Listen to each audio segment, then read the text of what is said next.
Action. Copy P60. Tapi kita tidak membahas P60, kita akan membahas 360. 360 degree leader, karangan John C. Maxwell. Di dalam bukunya yang berlapis kurang lebih 399 halaman ini, John C. Maxwell meyakinkan kepada kita semua bahwa sesungguhnya semua pemimpin itu pasti memiliki pemimpin yang lebih tinggi daripada dirinya. Kita tidak sedang bicara dalam buku ini sebagai top leader, paling top, maha top leader, tetapi leader yang memiliki leader di atasnya. Artinya leader yang ada di setiap lini. Boleh dibilang tidak ada pemimpin yang tidak memiliki pemimpin di atasnya. Sekarang buku 360 ini sejatinya adalah dikhususkan untuk seluruh pemimpin seperti kita. Bukan hanya untuk manajer yang selalu di bawah owner perusahaan, bukan juga sebagai top manager yang selalu ada di atas, tapi semua jenis pemimpin pada posisinya. Dan ditekankan bahwa di sini tuh sesungguhnya kita sepakati bahwa dikatakan pemimpin dalam buku ini bukanlah pemimpin posisi. Ingat, di sini bukan pemimpin posisi, tapi lebih diutamakan adalah pengaruh kita kepada semua orang yang ada di dalam organisasi kita. Dan saya yakin buku 360 ini adalah anak atau cucu dari buku induknya John C. Maxwell tentang leader is influence. Kalau nggak salah begitu, pemimpin adalah pengaruh. Maka di dalam buku ini dijabarkan pemimpin sebagai pengaruh. Dalam buku ini maksudnya pemimpin bukan soal posisi. Di sini kita tidak bicara posisi. Walaupun kita wakil, kita staff, kita hanya seorang manajer, middle manager, kepala bagian, kepala seksi, kepala unit, bahkan kita adalah pelaksana sekalipun, bukan masalah itu.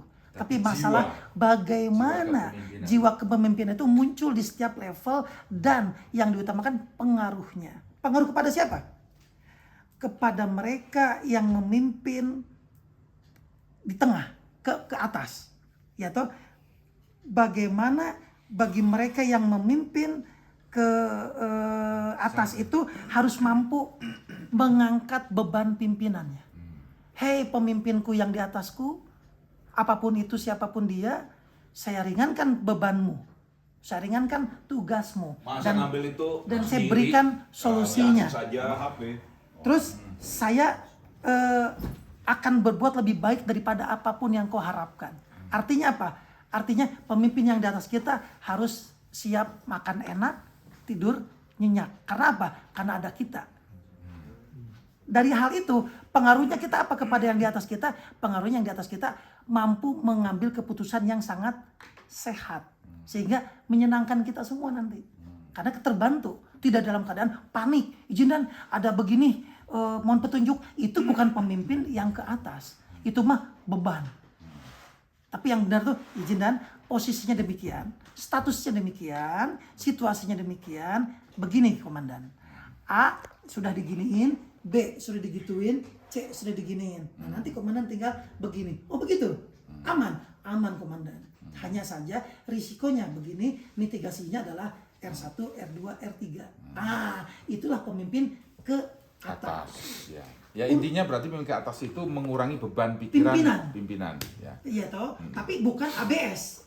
Ini hati-hati.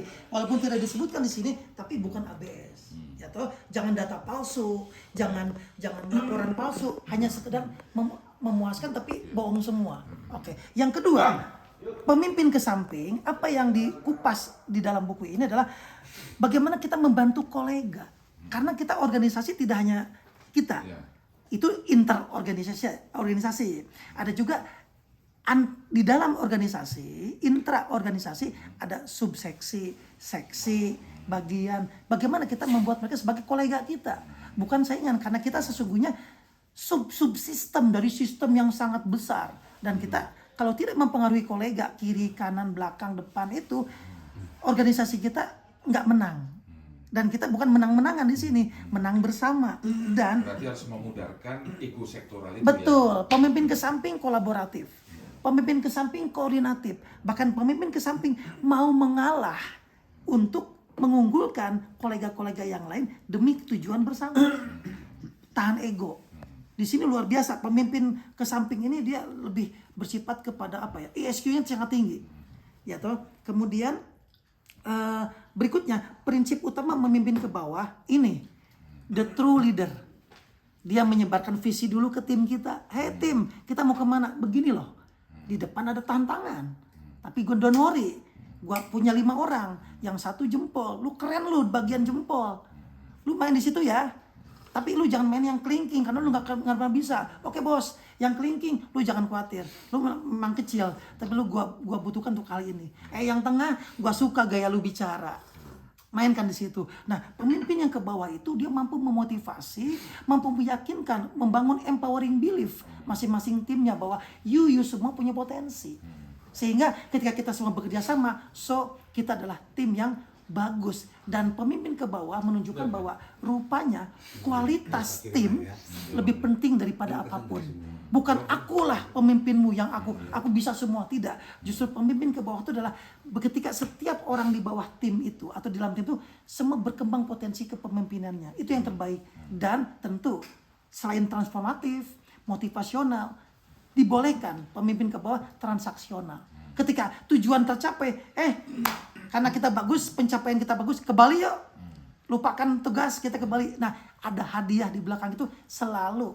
Berarti hanya reward aja, punishment-nya enggak? Ada juga. Nah, alih-alih punishment, dengan motivasi, empowering belief, empowering engagement dan sebagainya, yakin tidak akan ada kesalahan. Gitu. Tadi kan disampaikan menyisiri lorong-lorong, berarti semua sisi dari keanggotaan itu ya. Betul. Sampai unit terkecil betul. ya. Sampai Betul. personalnya ya. Nah, ya, udah 7 menit. Lanjut. Ya, berjalan melewati lorong tadi. Betul. Berjalan melewati lorong nih saya. Intinya kalau di pemimpin bawah itu bahwa setiap manusia itu punya uniqueness, bukan kelemahan, uniqueness. Nah, betul. Itu dia. Nah, saya kembali kepada lorong tadi. Pemimpin ke bawah agak unik karena ngangkat orang banyak. Kalau pemimpin ke atas itu Makanya kita Rom. sebentar. Betul kan? Sebentar. Kalau pemimpin ke atas kita menghadapi satu orang. Yang di atas. Ya, bagaimana caranya yang di atas ringan tapi bukan ABS. Pemimpin ke samping kita agak lumayan mengalah untuk menang. Tapi pemimpin ke bawah ini true leader berjalan melewati lorong maksudnya begini. Jangan habiskan waktu kita di ruangan mewah kita. Tetapi berjalanlah pelan-pelan di lorong, mengamati bagaimana orang-orang melihat kita. Yang kedua, bicara dengan bawahan. Bisa jadi motivator. Ya toh, sediakan waktu yang banyak untuk mereka. Yuk bisa apa, yuk nggak bisa apa. Kerjaan kemarin sampai di mana? Kenapa nggak bisa? Apa yang bisa gua lakukan biar lu bisa? Kemudian kurangi kecepatan. Karena mungkin mereka tidak secepat kita. Ini true leader. Jadi leadership selama ini yang kita tahu ada di pemimpin ke bawah. Kemudian ekspresikan kepedulian kita. Weh, bagus gambarmu nak. Ya toh, weh keren kerjaanmu kemarin, good job. Tetapi bisa nggak kita tambah lagi kecepatannya? Oh gitu Pak, keren lu. Padahal aslinya gila lu. Gitu aja nggak bisa. Itu aslinya. Tapi bagaimana cara kita main? Kemudian keseimbangan antara ketertarikan pribadi dengan profesional. Jadi hati-hati, interest, like or dislike dengan profesionalisme. Itu juga dituntut di dalam kepemimpinan ke bawah. Beri perhatian saat bawahan menghindari Anda. Kan ada anggota yang malah takut ngelihat kita, malas ngelihat kita. Kemudian urus mereka, maka mereka akan mengurus Anda. Jadi inti dari ketiga hal, ke atas, ke samping, ke bawah ini adalah pengaruh, bukan posisi.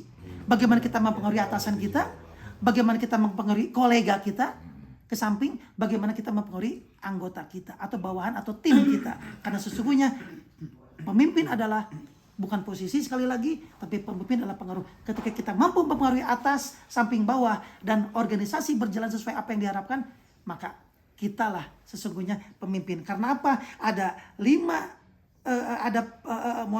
7 di atasnya itu tadi ada 5 level kepemimpinan. Karena ada 5 level kepemimpinan yang harus Ini bukunya John C. Maxwell berulang-ulang ngomongin 5 level ini. Apakah pemimpin itu karena posisi? No. Pemimpin bukan karena posisi. Orang itu mengikuti kita bukan karena siapa kita di posisi kita. Tapi karena posisi kita yang membuat orang lain itu merasa nyaman atau mendapatkan sesuatu, bukan sekedar posisi. Berarti kan bukan karena posisi kita, tapi jiwa kepemimpinan kita mungkin ya. Bisa juga begitu. Oke. Tapi yang kedua, Atau peran kita. ya, Skill. orang Skill, mengikuti ya, kemampuan, katakanlah ya. gitu. Yang pertama, orang melihat karena posisi kita. Orang, saya ikut kamu karena kamu Katim. Aku ikut kamu karena kamu Kasenat. Aku ikut kamu karena kamu Panglima. Itu yang pertama. Level berikutnya, orang ikut kita karena mereka ingin melakukan itu. Gitu. Karena karena ketokohan. Karena hanya engkau lah yang paling mungkin memimpin suku kami. Gitu kan? Nah, berikutnya ada orang mengikuti kita karena apa yang telah kita lakukan. Contoh kemarin video kita di PTIK. Ketika pohon tumbang, anak kecil itu sudah level ketiga, level result. Ketika dia seorang anak kecil, bukan siapa-siapa, memindahkan pohon yang dia sendiri nggak mungkin bisa memindahkan itu, tapi mempengaruhi orang banyak. Kayak apa? Dialah leader saat itu. Dan kenapa orang mengikuti? Karena hasilnya. Ya toh. Kemudian kalau di dalam film Avengers, saya ingat waktu pertempuran di New York, ketika Kapten Amerika ada di situ, polisi setempat menanyakan, ketika Kapten Amerika, saya butuh unit ini ke sini. Kata polisi di setempat, kenapa kami harus ngikutin kamu? Datanglah si alien datang ke situ, sama si Kapten Amerika dihajar habis-habisan, baru kepala polisi setempat ikutin dia. Berarti atas apa yang telah dilakukannya. Berikutnya level terakhir, level kelima, kenapa orang mengikuti kita? Karena siapa kita, kedirian, dan apa yang telah kita representasikan. Level ini menjadi hak bagi mereka yang telah bertahun-tahun mendedikasikan diri untuk mengembangkan orang lain dalam organisasi. Misalnya dia dari nol, Steve Jobs, dari nol dia bangun itu Apple dari garasi, wajar dong dia jadi CEO. Dia dilepaskan, dibuang dari CEO waktu itu, balik lagi. Kenapa? Karena apa yang telah dilakukan dari awal. Jadi ada 5 level kepemimpinan yang menjadi kerangka dari 360 ini. Gitu. 5 level itu ada di semua yang tadi ke atas, Semua pemimpin. di tengah posisi. Iya. Oke. Ya, artinya ini hanya menyadarkan bahwa hey, Berarti itu secara keseluruhan ya yang 5 level bahwa itu ya. kenapa orang mengikuti kita? Jawabannya 5. Karena posisi, karena mereka ingin kita itu dari hati mereka, karena apa yang telah kita lakukan, karena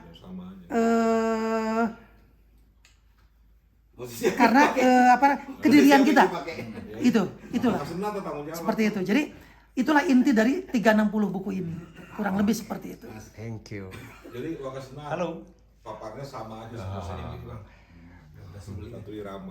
Oke, Jadi betul. ini kalau saya dikasih waktu, saya akan bikin paparannya ini semua, tinggal dipotong-potong siapa bawain yang mana.